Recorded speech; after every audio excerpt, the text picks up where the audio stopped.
Recording. Chapter 4 quadratic equations. हमने chapter 2 किया था ना, क्वाड्रेटिक पॉलिनोमियल था उसमें कंसेप्ट। तो क्वाड्रेटिक इक्वेशन और क्वाड्रेटिक पॉलिनोमियल में फर्क क्या है? क्वाड्रेटिक पॉलिनोमियल ऐसे लिखते थे, याद है कैसे? ax square plus bx plus c, यहाँ पे हम उसको बोलते थे px पॉलिनोमियल।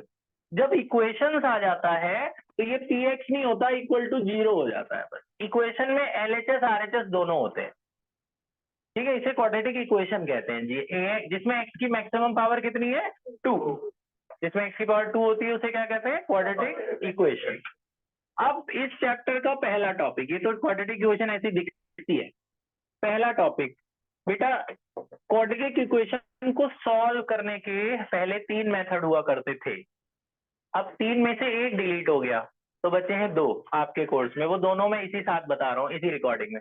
ध्यान से सुनना, उन दोनों की आज प्रैक्टिस कर लेंगे। सॉल्विंग क्वाड्रेटिक इक्वेशन, पहला है सॉल्व। बेटा ध्यान सबका इधर था, नीचे पेज वेज करना और ये वो देख, नीचे मत देखा करो, फोकस बनाना सीखो। क्वाड्रेटिक इक्वेशन को सॉल्व करने के 2 मेथड हैं। पहले मेथड का नाम है फैक्टराइजेशन, जो हम कर चुके हैं, वो आपके लिए नया नहीं है। जैसे मैंने आपको क्वाड्रेटिक इक्वेशन दी है 2x square minus 7x plus 6 is equal to 0। वो जो मिडल टर्म स्प्लिटिंग होती है ना, वही फैक्टराइजेशन है ना। मिडल टर्म स्प्लिटिंग सबको पता ही है, कैसे करते हैं मिडल टर्म स्प्लिटिंग? तो 6 2 जा क्या होगा? 12। 12 का फैक्टर बनाएंगे, है ना। फिर इसमें से 2 नंबर लेंगे जिससे ये आ जाए, क्या लेंगे? 4 और 3।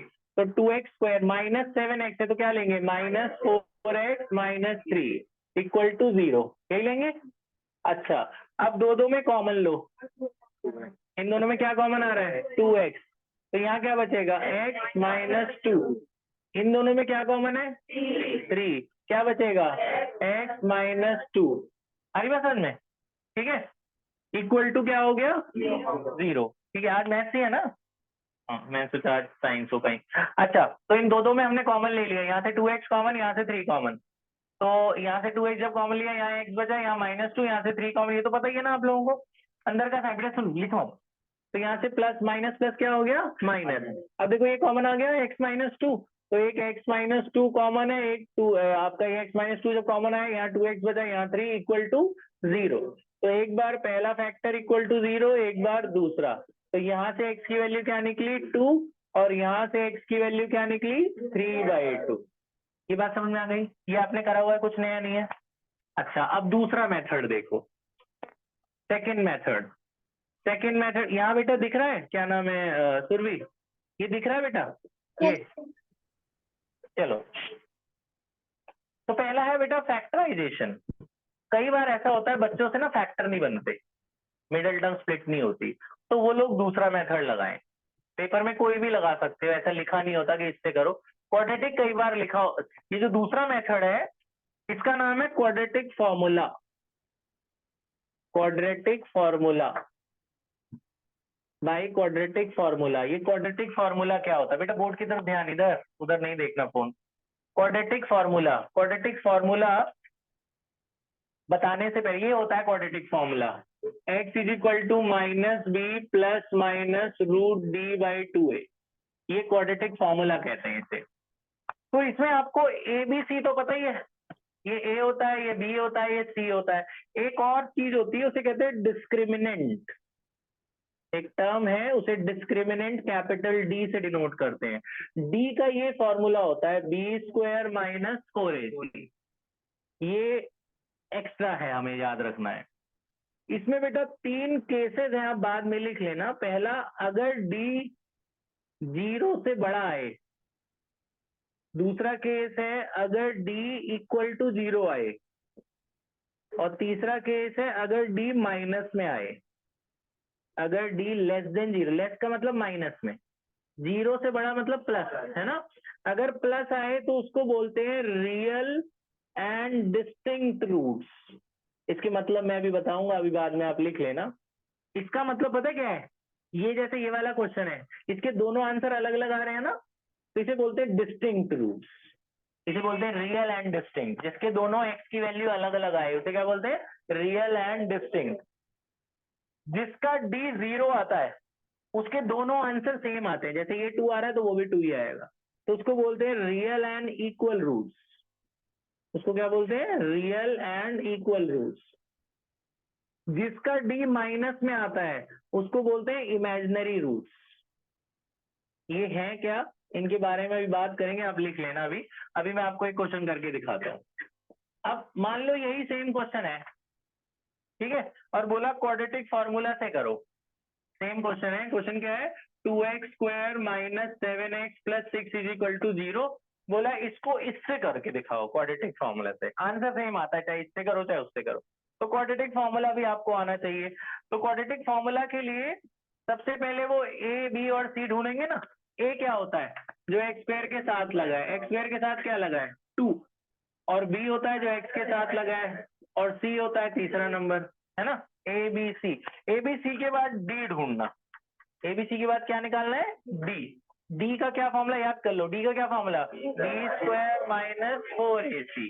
तो d निकालेंगे, d का क्या formula, b square minus 4ac। Values डालो, b की वैल्यू कितनी है -7, a की वैल्यू कितनी है 2 और c की वैल्यू कितनी है 6। 7 का स्क्वायर क्या होगा 49, तो 4 2 जा 8 6 जा 48, तो 49 माइनस 48 कितना हो गया 1। तो d की वैल्यू कितनी आ गई 1। अब हम देखेंगे तीनों केस में से कौन सा है। d प्लस में आ रहा है ना, तो पहला केस है। अगर गलती से ये माइनस में आ गया तो आगे करते ही नहीं है, यही छोड़ देते हैं, बहुत अच्छा हो जाता है फिर तो। अगर d गलती से तुम्हारा माइनस में आ गया तो इमेजिनरी रूट्स लिख के छोड़ देना, आगे मत करना। मतलब तीसरे केस के लिए नहीं करना होता, पहले दो के लिए करना होता है। 0 आ सकता है, प्लस में भी आ सकता है और 0 आ सकता है, ठीक है। तो 2 के लिए करना है, किसके लिए आगे सॉल्व नहीं करना, माइनस में आ जाए। अगर d आपका समझ डी कैसे निकला, b square minus 4ac, simple. इसमें b की वैल्यू डाल दो, a डाल दो, c डाल दो, सॉल्व कर लो।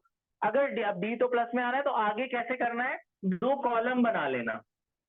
ये वाला फॉर्मूला 2 बार लिखना है। आप देख रहे हो बीच में एक प्लस का साइन और एक माइनस, तो 2 बार कैसे लिखेंगे, एक बार बीच में प्लस लगाएंगे, ये तो माइनस ही रहेगा बाहर, बीच में एक बार प्लस लोगे, बाकी पूरा फॉर्मूला सेम, और एक बार बीच में माइनस लोगे, बाकी पूरा फॉर्मूला सेम। यही फॉर्मूला 2 बार लिखना है, बीच में एक बार प्लस है और फिर एक बार दूसरी बार क्या है माइनस, बाकी पूरा फॉर्मूला दोनों बार सेम लगाना है।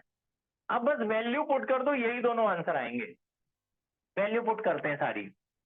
b की वैल्यू कितनी है -7, तो b की जगह -7। d की वैल्यू कितनी है 1, a कितना है 2, तो ये माइनस माइनस क्या हो गया प्लस, एक का रूट क्या होता है 1, 2 2 जा 7 प्लस 1 8/4, तो एक आंसर क्या आ गया 2 आया था ना पहला आंसर, ठीक है। अब दूसरी वैल्यू डाल दो, दूसरा आंसर आ जाएगा।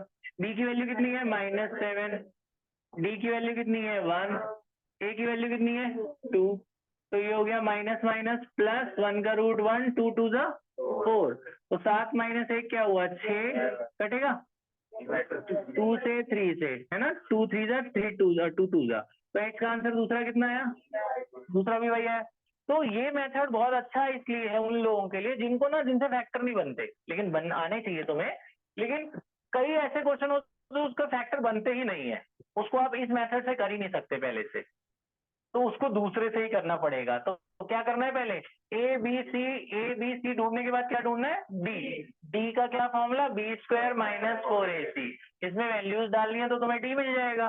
फिर यही वाला फॉर्मूला 2 बार लगा देना, डी वाला फॉर्मूला 2 बार लगाना, एक बार प्लस लेना है और एक बार माइनस, उसमें एबीसी की वैल्यू डाल दो, बस बी डालना है और डी डालना है और ए डालना है, बस ये करके सॉल्व कर लो, एक के 2 आंसर आ जाएंगे। बात समझ में आई। तो ये मेथड दोनों नोट कर लो और ये लिख के फिर मैं बताता हूँ आपको क्या करना है। पॉज कर दे बेटा, ये केसेस भी लिख लो ऑफ जो एब्स्ट्रैक्ट। बेटा एक मिनट, इनको फॉर्मूला दिखा नहीं ऊपर से, मैं इनको बता देता हूँ फिर से। तो बेटा क्वाड्रेटिक इक्वेशन तो आपको पता ही है, ax square plus bx plus c। तो एक मेथड है मिडिल टर्म स्प्लिट करके सॉल्व करने वाला, और दूसरा मेथड है क्वाड्रेटिक फॉर्मूला। क्वाड्रेटिक फॉर्मूला का ये था, पहले कट गया था, x equal to -b plus minus root d/2 है। तो यही फॉर्मूला हमने 2 बार लगाया है, एक बार प्लस लिया है और एक बार माइनस, 2 बार निकालेंगे वो x की वैल्यू आ जाएगी। ठीक है, तो जो एब्सेंट है या जो ऑनलाइन पढ़ेंगे वैसे देख लेना। पॉज कर दे बेटा।